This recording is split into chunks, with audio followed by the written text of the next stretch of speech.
Hi, I'm Lee, your host for the Portable Appliance Testing Trade Association's podcast.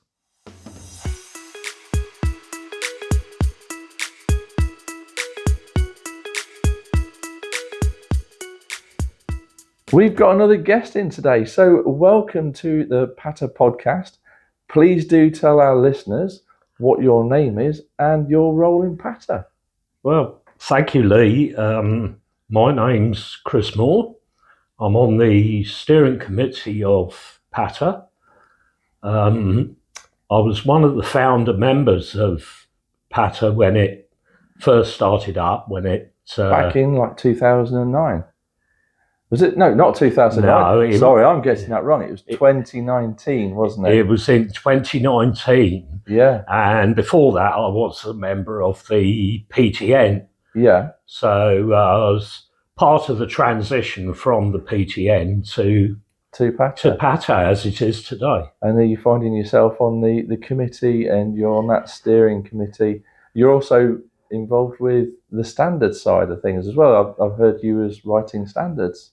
Well, I do help Tim, our standards director, or did help him anyway, writing the working standards for PATTA and getting involved in a few other things as well. Keeps you busy, I'm sure. Yeah.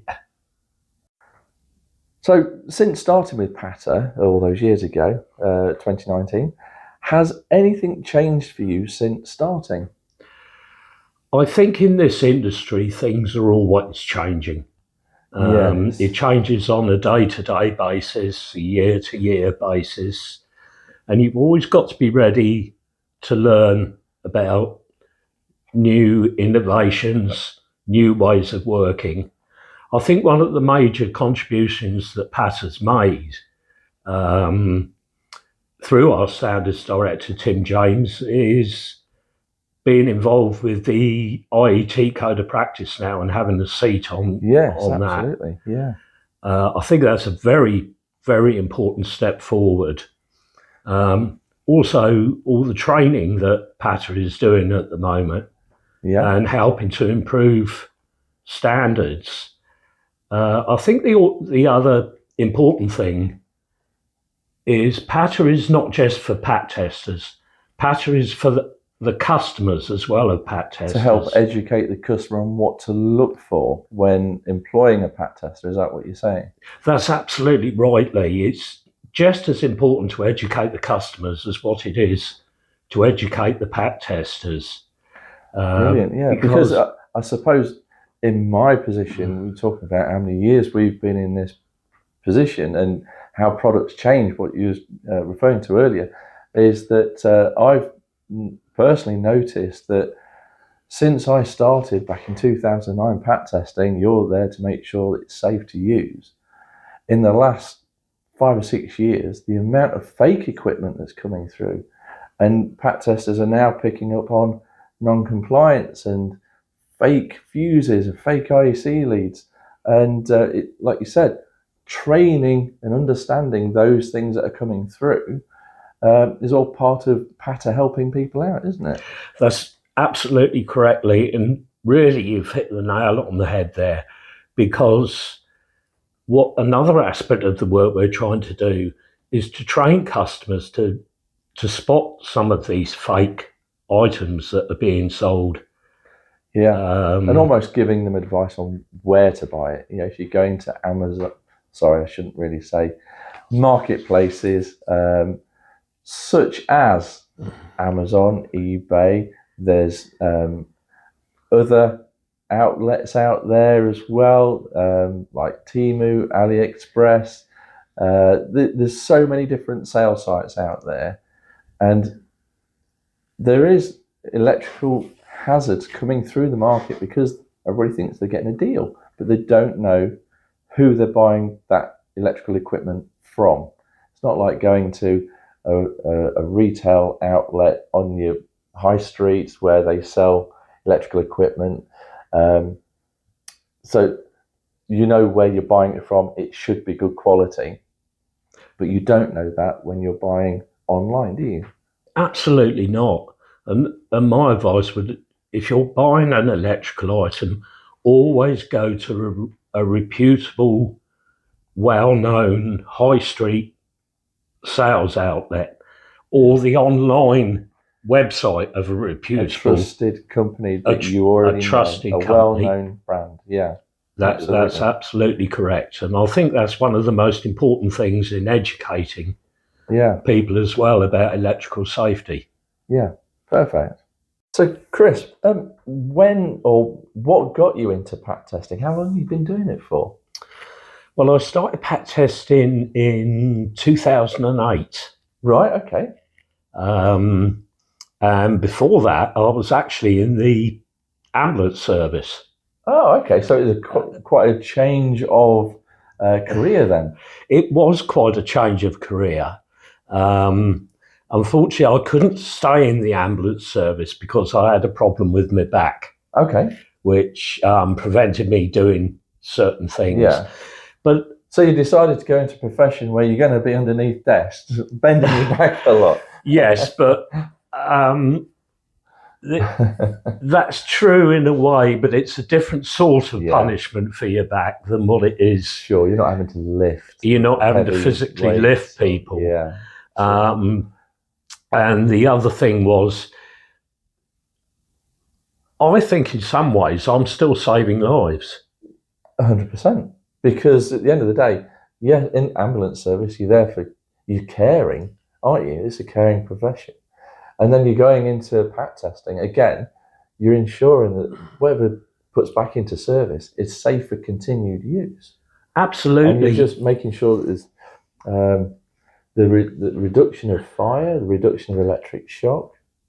Yes, well, hopefully I'm playing some small part, or certainly did when I was PAT testing full time, in stopping ambulance crews having to come out. Absolutely. Because of workplace accidents. Yeah.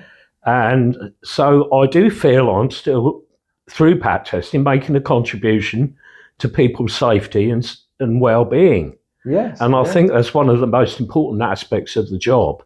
And one of the most important aspects of what PATTA's trying to achieve at the moment. Yeah, absolutely. And it's satisfying knowing that you're leaving a job and you know that those people are going to be safe at the end of the day because you've been in there, removed any hazards that may have came up by doing a PAT test. That's right. Yeah. And there is still a great deal of satisfaction in doing PAT testing. Yeah. A great deal of job satisfaction. Yeah, in absolutely, doing it. Yeah.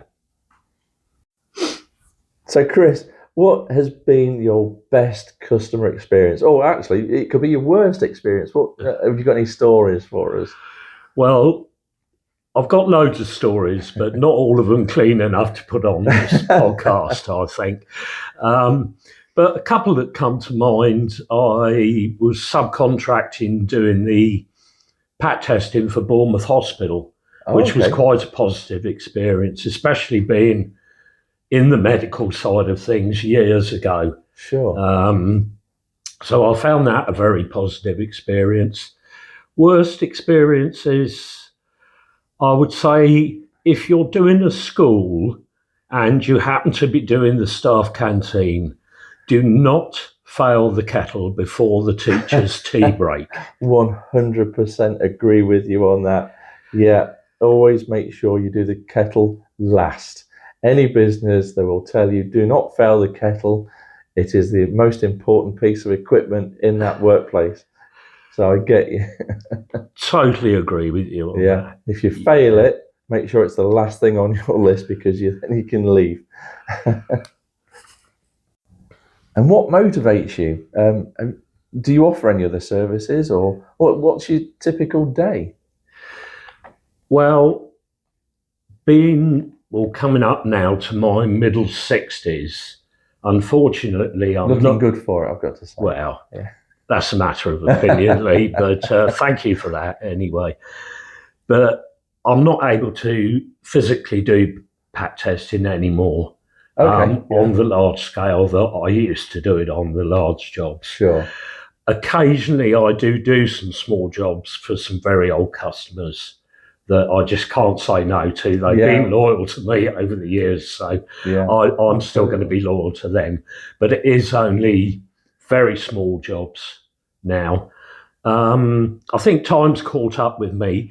I do some work going around checking garage equipment, car washes, air towers, vacuum cleaners on garage forecourts. Yeah, still almost safety orientated. It is safety orientated as well. But there's not so much physical work to do now. Yeah, but you're still quite involved with PATTA though as well, aren't you? You deal with the Facebook site and referrals. Is that correct to say? Yes, that's right, Lee. And I'm still absolutely passionate about what PATTA is trying to achieve. And because you've got quite a few years under your belt of PAT testing and the things you've come across and testing different things and overcoming those challenges. That's right, and hopefully I can pass some of that experience onto PATTA, onto its members, and onto its customers. Valuable and advice. That's my motivation at the present time.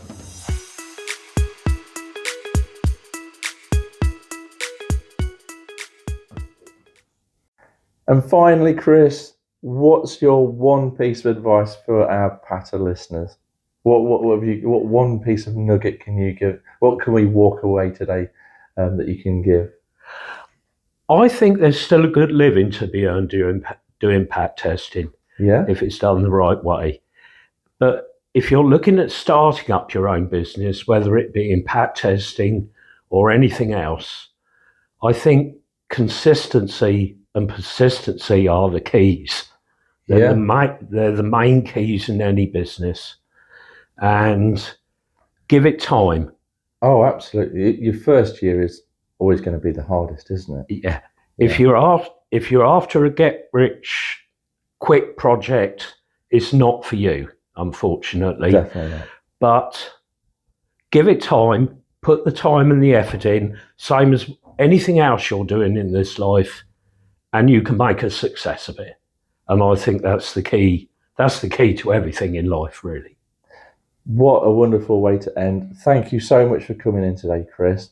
It's been a lovely conversation with you. So look forward to the next podcast. Thanks for coming in. Thanks for having me, Lee. Cheers, Chris. Thank you.